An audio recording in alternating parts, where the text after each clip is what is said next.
A young man casually picked up a stone and handed it to the old man, telling him to use it to save his life. This scene made the jade appraisers nearby burst into ridicule. They laughed at him for daring to claim that some scrap stone could save a life. The shop owner thought the young man was just a newbie. He had just set up a scheme with the appraisers to cheat the old man out of all his medical fees. Seeing the young man step forward, the owner even arrogantly declared, if the young man could reveal jade from this scrap, he would kneel and kowtow to him 3 times in public. The young man immediately accepted the bet and promised that if no jade appeared, he would cut off his own hands. Soon the stone was cut and presented. The owner, without even looking, split it open for everyone to see if there was any green inside. The old man's eyes widened in shock. Even the appraisers looked on in disbelief, because from this scrap stone emerged a high-quality jadeite with vivid green patches. The old man immediately knelt before the young man, but the owner, seeing real jade in the stone, warned the old man not to celebrate too early. He claimed he would not sell the stone and intended to return the money to the young man. The young man asked if the owner was trying to steal it. The owner bluntly said he just liked to assert control. With a command,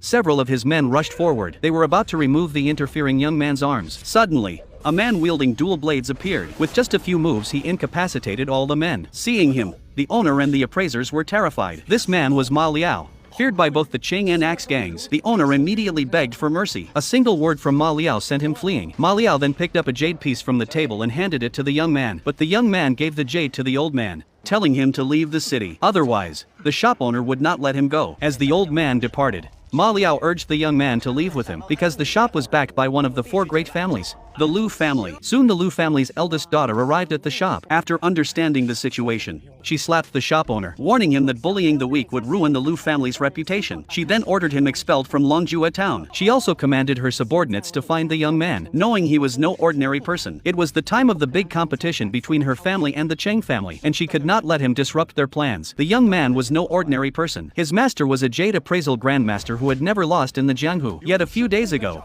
he had lost to his disciple, Xia Fei. So he allowed Xia Fei to go down the mountain to search for his missing father. At this moment, Xia Fei was staring at a scrap stone, as it was his last clue to his father's whereabouts. Ma Liao mentioned he had seen this scrap in Cheng's jade shop. This reignited Xia Fei's hope. Soon the two were hired as doormen for the Cheng family. Upon entering, the Cheng household seemed to be preparing for a major event. They had moved all their jade into the courtyard. Suddenly the Cheng family's eldest daughter appeared. She gathered all the Cheng appraisers and presented money, telling them today was a matter of survival for the Cheng family. Anyone afraid could leave with the money, because the Lu family had issued a challenge and invited the invincible Wu Di to participate. If they lost today, the Cheng family would be destroyed. Ma Liao explained that Wu De was unbeatable locally. No one could win against him in jade betting. As everyone was talking, the Lu family arrived with Wu Di. He was extremely arrogant, declaring the Cheng family like ants to him. His attitude made Xia Fei find it amusing, but as a mere doorman, he could not say anything. The Cheng family sent appraisers to compete